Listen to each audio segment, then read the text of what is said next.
ಸತ್ಯದ ಬೆಳಕಿನಲ್ಲಿ ನಮ್ಮ ವರದಿ, ನಮ್ಮ ಧ್ವನಿ, ಜನರ ವಿಶ್ವಾಸದ ಪ್ರತಿಬಿಂಬ. ಚಿತ್ರದುರ್ಗದಲ್ಲಿ ಜುಲೈ 16ರಂದು ಸಾಹಿತ್ಯ, ರಂಗಕಲೆ, ನಾಟಕ, ನಿರ್ದೇಶನ, ಕಾವ್ಯ ಮತ್ತು ಶಿಕ್ಷಣ ಕ್ಷೇತ್ರಗಳಲ್ಲಿ ಅಪಾರ ಕೊಡುಗೆ ನೀಡಿದ ನೀನಾಸಂ ಸಂಸ್ಥಾಪಕ ಸದಸ್ಯ, ಹಿರಿಯ ರಂಗಕರ್ಮಿ ಕುಂಟಗೋಡು ವಿಭೂತಿ ಸುಬ್ಬಣ್ಣ ಅಂದರೆ ಕೆ.ವಿ. ಸುಬ್ಬಣ್ಣ ಅವರು ಬಹುಮುಖ ಪ್ರತಿಭೆಯಾಗಿದ್ದು, ಶಿಕ್ಷಣದ ಸದಭಿರುಚಿ, ಸದಾಚಾರ ಹಾಗೂ ಮಾನವ ಸಂಪನ್ಮೂಲವನ್ನು ಸದುಪಯೋಗಪಡಿಸಿಕೊಂಡ ದೇಶ ಕಂಡ ಅಪ್ರತಿಮ ರಂಗಕರ್ಮಿ ಎಂದು ಶಿಕ್ಷಣ ತಜ್ಞ ಹಾಗೂ ನಾಟಕಕಾರ ಡಾಕ್ಟರ್ ಜಿ.ಎನ್. ಮಲ್ಲಿಕಾರ್ಜುನಪ್ಪ ಅಭಿಪ್ರಾಯಪಟ್ಟರು.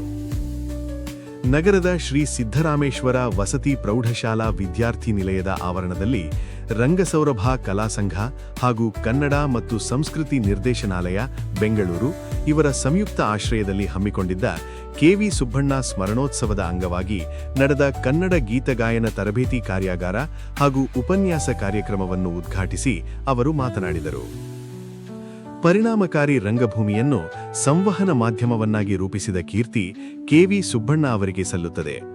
ಬೋಧನಾ ವಿಧಾನದಲ್ಲಿ ರಂಗಕೌಶಲ್ಯ, ಕಲೆ ಮತ್ತು ವಿಜ್ಞಾನವನ್ನು ಸಮನ್ವಯಗೊಳಿಸಿ ಸಂಕೀರ್ಣ ನಾಟಕಗಳ ಮೂಲಕ ಪ್ರೇಕ್ಷಕರಲ್ಲಿ ಹೊಸ ರಂಗಚಿಂತನೆ ಹಾಗೂ ಮೌಲ್ಯಾಧಾರಿತ ಬದುಕಿನ ಅರಿವು ಮೂಡಿಸಿದರು. ಅವರ ರಂಗ ಮಾದರಿಗಳನ್ನು ಮಕ್ಕಳಿಗೆ ಪರಿಚಯಿಸುವ ಮೂಲಕ ಸದಭಿರುಚಿಯ ಕನಸುಗಳನ್ನು ಬಿತ್ತಬೇಕು.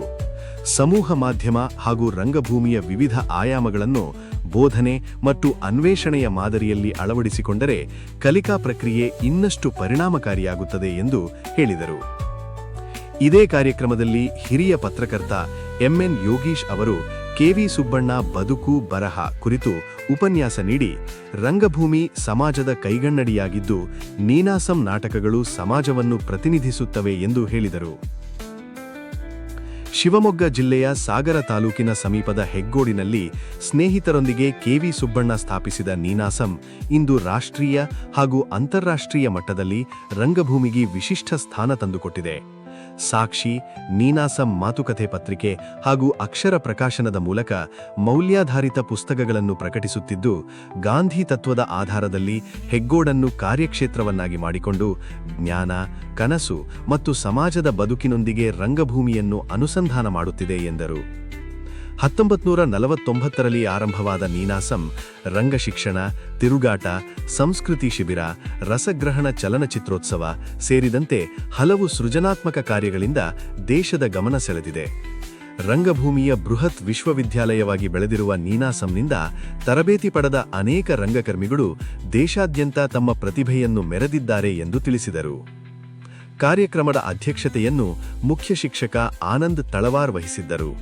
ಭೋವಿ ಗುರುಪೀಠದ ಮುಖ್ಯ ಕಾರ್ಯನಿರ್ವಹಣಾಧಿಕಾರಿ ಗೌನಹಳ್ಳಿ ಗೋವಿಂದಪ್ಪ, ಹಿರಿಯ ವರದಿಗಾರ ಇ. ಮಹೇಶ್ ಬಾಬು, ತಾರಾಮಂಡಳದ ಚೆಳ್ಳಕೆರೆ ಯರ್ರಿಸ್ವಾಮಿ, ನಿವೃತ್ತ ವಿಜ್ಞಾನ ಶಿಕ್ಷಕ ಎಚ್.ಎಸ್.ಟಿ. ಸ್ವಾಮಿ ಸೇರಿದಂತೆ ಹಲವು ಗಣ್ಯರು ಮುಖ್ಯ ಅತಿಥಿಗಳಾಗಿ ಭಾಗವಹಿಸಿದ್ದರು. ಹಿರಿಯ ರಂಗಭೂಮಿ ಕಲಾವಿದ ಮರಡಿ ರಾಜು, ಗಾಯಕ ಎಂ.ಕೆ. ಹರೀಶ್, ರಂಗಸೌರಭ ಕಲಾಸಂಘದ ಅಧ್ಯಕ್ಷ ಡಾಕ್ಟರ್ ಕೆ. ಮೋಹನ್ ಕುಮಾರ್, ವಾದ್ಯ ಕಲಾವಿದ ಸಂಡೂರು ಹೇಮಂತ್, ಶಾರದಾ ಬಾಲಿಕೆಯರ ಪ್ರೌಢಶಾಲೆಯ ಮುಖ್ಯ ಶಿಕ್ಷಕ ಎಚ್. ಹನುಮಂತಪ್ಪ, ಶಿಕ್ಷಕರ ಸರ್ಕಾರಿ ಶಿಕ್ಷಣ ಮಹಾವಿದ್ಯಾಲಯ ಮತ್ತು ಸೇಂಟ್ ಮೇರೀಸ್ ಶಿಕ್ಷಣ ಮಹಾವಿದ್ಯಾಲಯದ ಪ್ರಶಿಕ್ಷಣಾರ್ಥಿಗಳು, ಶ್ರೀ ಸಿದ್ದರಾಮೇಶ್ವರ ವಸತಿ ಪ್ರೌಢಶಾಲೆ ಮತ್ತು ಶಾರದಾ ಬಾಲಿಕೆಯರ ಪ್ರೌಢಶಾಲೆಯ ಶಿಕ್ಷಕರು ಹಾಗೂ ವಿದ್ಯಾರ್ಥಿಗಳು ಕಾರ್ಯಕ್ರಮದಲ್ಲಿ ಉಪಸ್ಥಿತರಿದ್ದರು. ಇದೇ ಸಂದರ್ಭದಲ್ಲಿ ಡಿವಿಜಿ ರಾಷ್ಟ್ರೀಯ ಪ್ರಶಸ್ತಿ ಪುರಸ್ಕೃತ ಹಿರಿಯ ಪತ್ರಕರ್ತ ಮಂಜುನಾಥ ಹಾಗೂ ಕಥಾ ಸ್ಪರ್ಧೆ ರಾಜ್ಯ ಪ್ರಶಸ್ತಿ ವಿಜೇತ ಪತ್ರಕರ್ತ ಕೆ.ಪಿ. ಓಂಕಾರಮೂರ್ತಿಯವರನ್ನು ಸನ್ಮಾನಿಸಲಾಯಿತು.